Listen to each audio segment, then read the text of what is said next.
नमस्कार दोस्तों, आपका हमारे YouTube चैनल भक्ति ज्ञान त्योहार में स्वागत है। आज मैं आपको ग्यारस माता की कहानी सुनाने जा रही हूँ। अगर आपको ये कहानी पसंद आई तो कमेंट बॉक्स में ग्यारस माता कीजिए अवश्य लिखिए। साथ ही अगर आप मेरे चैनल पर नए हैं तो मेरे चैनल को सब्सक्राइब कीजिए और बेल आइकॉन पर क्लिक जरूर कीजिए, जिससे हमारे वीडियो के नोटिफिकेशन आपको मिलते रहें। किसी राज्य में एक राजा राज्य करते थे। राजा बहुत ही बुद्धिमान और बलशाली थे। राजा सदैव अपनी प्रजा का बहुत अच्छे से ध्यान रखते थे। प्रजा भी अपने राजा को बहुत पसंद करती थी। राजा की दो बेटियां थीं। राजा अपनी दोनों बेटियों से बहुत प्रेम करते थे। राजा की छोटी बेटी देखने में बहुत सुंदर और आकर्षण थी और राजा की बड़ी बेटी छोटी बेटी के मुकाबले थोड़ा कम सुंदर थी। राजा की छोटी बेटी ग्यारस माता की पूजा किया करती थी और सभी लोग राजा की छोटी बेटी से बहुत प्रेम करते थे और बहुत प्रशंसा किया करते थे। राजा भी अपनी छोटी बेटी को बड़ी बेटी से अधिक प्रेम करते थे, जिस कारण राजा की बड़ी बेटी को अपनी छोटी बहन से बहुत नफरत होने लगी थी। राजा की दोनों बेटियां जब बड़ी हो गईं, तब एक पड़ोस राज्य में रहने वाला राजकुमार राजा की बड़ी बेटी के लिए रिश्ता लेकर आया। लेकिन जैसे ही उस राजकुमार की नजर राजा की छोटी बेटी पर पड़ी, वह राजकुमार राजा की छोटी बेटी पर आकर्षण हो गया और उससे पहली नजर में प्रेम कर बैठा। उस राजकुमार ने राजा की बड़ी बेटी के साथ विवाह करने से मना कर दिया और उसने राजा से कहा, मैं आपकी छोटी बेटी से विवाह करना चाहता हूँ। जिसके बाद राजा की बड़ी बेटी यह देखकर अपनी छोटी बहन से बहुत क्रोधित हो गई और राजा की बड़ी बेटी ने अपनी छोटी बहन को अपना सबसे बड़ा दुश्मन मान लिया। राजा की बड़ी बेटी ने अपनी छोटी बहन से बदला लेने का निर्णय लिया, जिसके लिए उसने अपनी छोटी बहन को जान से मारने का प्लान बनाया। राजा की बड़ी बेटी ने अपनी छोटी बहन को मारने के लिए सबसे पहले एक लड्डू में जहर मिलाकर अपनी छोटी बहन को दे दिया और उसको लड्डू खाने के लिए कहा। लेकिन लड्डू खाने के बाद भी छोटी बहन को कुछ नहीं हुआ। बड़ी बहन यह देखकर बहुत आश्चर्यचकित हो गई, लेकिन बड़ी बहन ने हार नहीं मानी और उसने जब रात में छोटी बहन अपने कमरे में सो रही थी, तब एक मटके में सांप रखकर उसे कमरे में छोड़ दिया। लेकिन सांप भी छोटी बहन का कुछ नहीं कर पाया। जिसके बाद बड़ी बहन ने अपनी छोटी बहन से कहा कि चलो हम लोग कुएं से पानी भरकर लाते हैं। जिसके लिए वह अपनी छोटी बहन को पानी भरने के बहाने कुएं के पास ले गई और उसने अपनी छोटी बहन को कुएं में धक्का दे दिया। लेकिन छोटी बहन को तब भी कुछ नहीं हुआ, क्योंकि हर बार ग्यारस माता उसकी रक्षा कर रही थी और उधर बड़ी बहन अपने सारे प्रयासों के बाद असफल हो रही थी, जिससे वह क्रोधित होती जा रही थी। फिर उसने अपनी छोटी बहन के पास जाकर उससे खुद ही पूछा कि मेरी छोटी बहन, तुमको पता है भगवान ने सबकी मृत्यु एक निश्चित समय पर लिखी हुई है और तुम्हारी मृत्यु कैसे होगी, क्या तुम जानती हो? तब छोटी बहन ने अपनी बड़ी बहन को बताया कि हाँ, मैं जानती हूँ कि मेरी मृत्यु कैसे होगी। छोटी बहन से यह सुनकर बड़ी बहन मन ही मन बहुत प्रसन्न होने लगी और उसने अपनी छोटी बहन से कहा कि तुम मुझे अपनी मृत्यु का राज बताओ। छोटी बहन ने अपनी बड़ी बहन से कहा कि मेरी मृत्यु तो एक तोते में है। जो तोते के गले में एक हार है, उससे मेरी मृत्यु होगी। जब तक कोई भी व्यक्ति तोते को मारकर वह हार अपने गले में पहनेगा तो मैं मूर्छित हो जाऊंगी, और जैसे ही उस हार को अपने गले से उतारेगा तो मैं वापस से जीवित हो जाऊंगी। अपनी छोटी बहन की मृत्यु का राज जानकर बड़ी बहन बहुत ही खुश हो गई और उसने अपनी छोटी बहन को मारने के लिए उसके पालतू तोते को ढूंढना शुरू कर दिया। और छोटी बहन को इस बात का आभास हो गया था कि कोई उसकी जान लेना चाहता है, जिसके लिए वह अपने पिताजी के पास गई और उसने अपने पिताजी से कहा, पिताजी, मेरी मृत्यु के बाद आप मुझे जलाइएगा मत, बल्कि आप मुझे अपनी पुरानी वाली हवेली में एक पलंग पर लिटाकर छोड़ देना। अपनी छोटी लड़की की यह बात सुनकर राजा बहुत आश्चर्यचकित हो गए। राजा ने अपनी छोटी बेटी से पूछा, बेटी, तुम ये क्या कह रही हो? तब राजा की छोटी बेटी ने बताया, पिताजी, समय किसी के लिए नहीं रुका है, कब क्या हो जाए किसी को कुछ नहीं पता। और फिर राजा ने अपनी छोटी बेटी से कहा कि तुम ऐसी बातें क्यों कर रही हो? 2-3 दिन में तो तुम्हारा विवाह है। लेकिन छोटी बेटी ने अपने पिताजी को ऐसा करने पर मजबूर कर दिया और उनसे वचन ले लिया। राजा ने भी अपनी छोटी बेटी की बात स्वीकार कर ली और 2-3 दिनों के बाद जब शादी का समय आया तब राजकुमार बारात लेकर राजा के घर आया और राजकुमार और राजा की छोटी बेटी का विवाह शुरू हो गया। जैसे ही राजा की छोटी बेटी राजकुमार के साथ फेरे लेना शुरू करती है तो उसकी बड़ी बहन अपनी छोटी बहन के कमरे में जाकर उसके तोते को पकड़ लेती है और उसको जान से मार देती है। तोते के गले में जो हार था उसको अपने गले में धारण कर लेती है। जैसे ही बड़ी बहन उस हार को अपने गले में धारण करती है तो उधर छोटी बहन 3.5 ही फेरे ले पाती है और वहीं पर बेहोश होकर गिर जाती है। जिसके बाद राजा ने बड़े से बड़े दर्द हकीमों को बुलवाया और अपनी छोटी बेटी का इलाज कराने के लिए कहा। राजा की बात सुनकर वैद्य ने छोटी बेटी को जब चेक किया तो राजा को बताया कि आपकी छोटी बेटी ना तो जीवित है और ना ही मरी हुई है। यह मैं ऐसा पहली बार देख रहा हूं। राजा ने वैद्य और हकीम को यह बात बाहर बताने से मना कर दिया और उनको कहा, अगर तुमने यह बात किसी को बाहर बताई तो हम तुम्हें फांसी दे देंगे।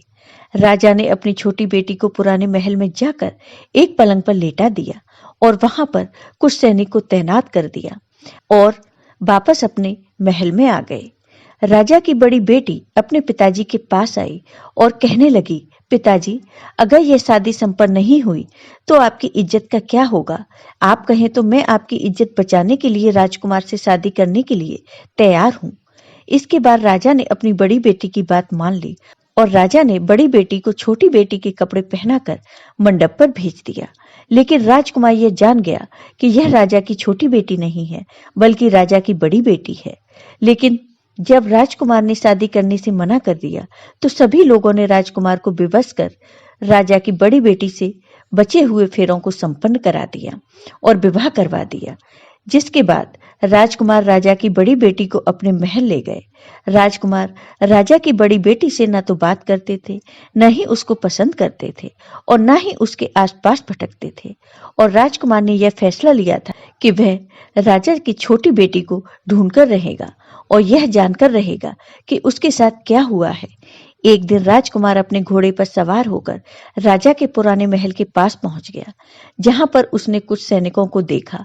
महल के पास पहुंचकर राजा ने जब महल को ध्यान से देखा तो वह समझ गया कि यह तो हमारे ससुर जी का महल है। तब राजकुमार ने सैनिकों से पूछा, तुम लोग यहाँ क्या कर रहे हो और इस महल के अंदर उस पलंग में कौन लेटा है? जिसके बाद सैनिकों ने बताया कि यहाँ पर राजा की छोटी बेटी लेटी है। यह सुनकर राजकुमार बहुत प्रसन्न हो गया और वह तुरंत अपनी प्रेमिका के पास पहुंच गया और उसकी सेवा करने लगा, उसकी देखभाल करने लगा। जैसे ही रात हुई तो राजा की छोटी बेटी उठकर खड़ी हो गई। राजकुमार यह देखकर बहुत खुश हो गया और उसने राजा की छोटी बेटी से पूछा कि तुम यहाँ क्या कर रही हो? तुम मेरे साथ मेरे घर चलो। राजा की छोटी बेटी ने राजकुमार को सारी बात बता दी कि मेरी जान एक तोते में बसी थी और मैंने यह बात सिर्फ अपनी बड़ी बहन को बताई थी और मुझे पता है कि उसने ही मुझे मारने का प्रयास किया है। उसके पास एक हार है जिसको वह सुबह पहन लेती है और रात को उतार देती है। जब तक वह हार को पहने रहती है तब तक मैं मूर्छित रहती हूँ और जैसे ही वह हार को उतार देती है तो मैं जीवित हो जाती हूँ और जब तक मेरी बड़ी बहन के पास वह हार है तब तक मैं ऐसे ही जीवित और मूर्छित होती रहूंगी। अगर मेरी बड़ी बहन के पास जो हार है वह मेरे हाथ में लग जाए तो मैं हमेशा के लिए जीवित हो जाऊंगी। राजकुमार यह सुनकर राजा की छोटी बेटी के पास रहने का निर्णय ले लेता है और उसने अपने बचे हुए सारे फेरे उस पलंग पर लेटी राज की छोटी बेटी के साथ ले लिए और अपना विवाह पूर्ण कर लिया और वहीं पर रहने लगा। देखते ही देखते कुछ समय में राजा की छोटी बेटी और राजकुमार की पत्नी गर्भवती हो गई। एक दिन राजकुमार को किसी काम से बाहर जाना पड़ा। तब छोटी बहन के पेट में तेज दर्द होने लगा, जिसके बाद उसने ग्यारस माता का आह्वान किया। जिसके बाद वहां पर ग्यारस माता प्रकट हुई और उन्होंने अपनी भक्त के दर्द को दूर किया और राजा की छोटी बेटी को एक पुत्र की प्राप्ति हुई और वहीं पर अचानक से राजकुमार भी आ गए। राजकुमार ने ग्यारस माता को देखा तो वह आश्चर्यचकित हो गया और उसने तुरंत माता को प्रणाम किया और ग्यारस माता ने राजकुमार से कहा कि जब तुम्हारा पुत्र 5 वर्ष का हो जाए तो तुम अपनी पत्नी का हार लाकर इसके गले में डाल देना।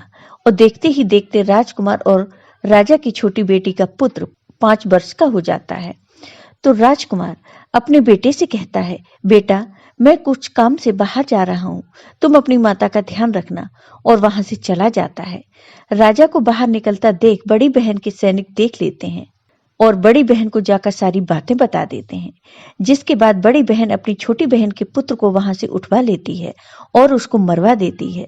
छोटी बेटी के पुत्र के 2 टुकड़े करवा देती है। पहला टुकड़ा चक्की के पास छुपा देती है और दूसरा टुकड़ा अपनी पलंग के नीचे रख लेती है। अब ग्यारस माता भिखारी का रूप लेकर आती हैं। एक भिखारी का रूप रखकर बड़ी बहन के पास जाती हैं, जिसके बाद वहां पर भिक्षा मांगने लगती हैं। बड़ी बहन अपने नौकरों से कहती है कि जाकर भिक्षा दे दो, लेकिन जैसे ही नौकर ग्यारस माता को भिक्षा देने के लिए आते हैं तो माता उन्हें मना कर देती हैं और कहती हैं, मैं तुम्हारी महारानी से ही भिक्षा लूंगी। इसके बाद बड़ी बहन स्वयं ही भिक्षा देने के लिए माता के पास आती है।